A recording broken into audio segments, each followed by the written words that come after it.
The food is still being counted, but there's no doubt the Boy Scouts had another big weekend for their food drive.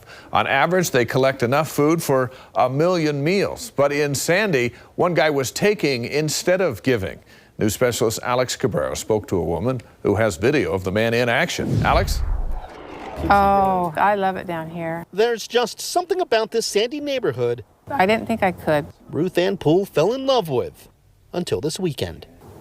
This is supposedly a safe neighborhood where things like that aren't supposed to happen. She didn't want to believe it, but her home surveillance camera doesn't lie. I was disgusted.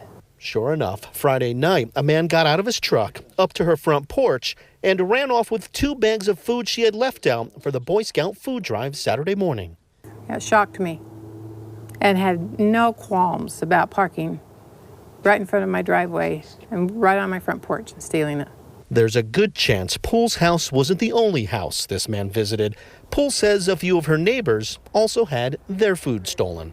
I felt bad. I felt violated.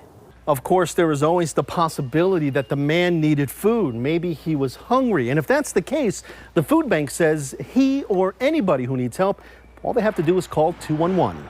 It is sad, and we hope that that was the need. He was trying to feed his family. Mark Griffin is the Scout executive with the Great Salt Lake Council of the Boy Scouts of America.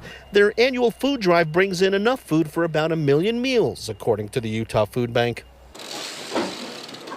Today, workers were busy sorting that food so it can get to those who truly need it.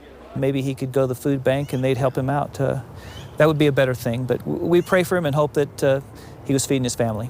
As for Poole, she still loves her neighborhood. It's just now things feel different, and she wishes it wasn't that way. If he had wanted food and he was hungry, all I had to do was knock on my door and I'd have given him some food. Because that's what good people do, not this. In Sandy, Alex Cabrero, KSL 5 News.